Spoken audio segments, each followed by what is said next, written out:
Chowmein খেতে কে না পছন্দ করে, আমিও ঠিক তেমনই চাউমিন খেতে খুব পছন্দ করি। কিন্তু বাড়িতে যখনই চাউমিন বানাই না কেন, দোকানের মতো টেস্ট কিন্তু একদমই আসে না। কিভাবে চাউমিন বানালে দোকানের মতো টেস্ট আসবে খুব সহজেই, চলো তোমাদের সাথে আজ সেটাই শেয়ার করি। হ্যালো এভরিওয়ান, সকলে কেমন আছো? আশা করি ভালো আছো। আমিও মোটামুটি ভালো আছি। অর্পিতাস ডায়েরিজের একটি নতুন পাতায় তোমাদের জানাই স্বাগতম। দেখতেই পাচ্ছ আমি এখানে পেঁয়াজ, গাজর, ক্যাপসিকাম, বিনস সব কিন্তু কেটে ভালো করে ধুয়ে নিয়েছি। পর কিন্তু আমি সবকিছু লম্বা লম্বা করে কুচিয়ে নিয়েছি। তোমরা চাইলে কিন্তু তোমাদের ইচ্ছা মতো কেটে নিতে পারো। এরপর কিন্তু আমি চাউমিনটা বয়েল করে নেব। তার জন্য দেখো আমি একটা পাত্রে গরম জল হতে দিয়ে দিয়েছি। চাউমিনটা বয়েল করার সময় কিন্তু এর মধ্যে অবশ্যই মনে করে একটু লবণ আর সাদা তেল দিয়ে দিতে হবে। সাদা তেলটা দিলে কি হবে, চাউমিনটা কিন্তু একে অপরের গায়ে আর লেগে থাকবে না।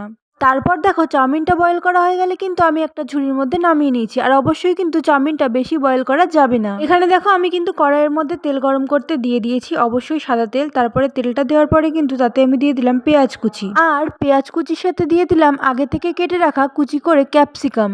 তারপরে কিন্তু ক্যাপসিকাম আর পেঁয়াজটা একটু ভাজা ভাজা করে নিতে হবে, যতক্ষণ না তার কাঁচা গন্ধটা চলে যায়। পেঁয়াজ আর ক্যাপসিকামটা ভাজা হয়ে গেলে তার মধ্যে বাদবাকি যা যা সবজি ছিল, গাজর, বিনস, কাঁচা লঙ্কা সবই কিন্তু দিয়ে দিতে হবে।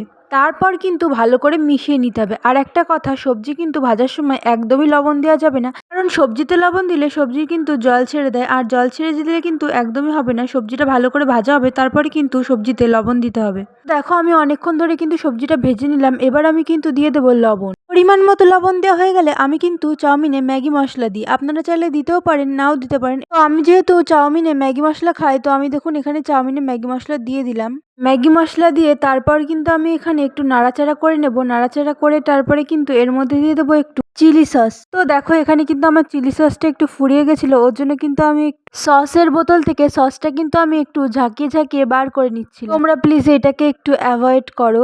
চিলি সস দেওয়ার পরে কিন্তু আমি এর মধ্যে দিয়ে দেবো 1 চামচ মতো সয়া সস। সয়া সস দেওয়ার পরে কিন্তু আমি সব সবজিগুলোকে ভালো করে মিশিয়ে নেব। তারপর দেখো বেশ কিছুক্ষণ ধরে আমি নাড়াচাড়া করে আমি কিন্তু এর মধ্যে দিয়ে দেবো কেচাপ।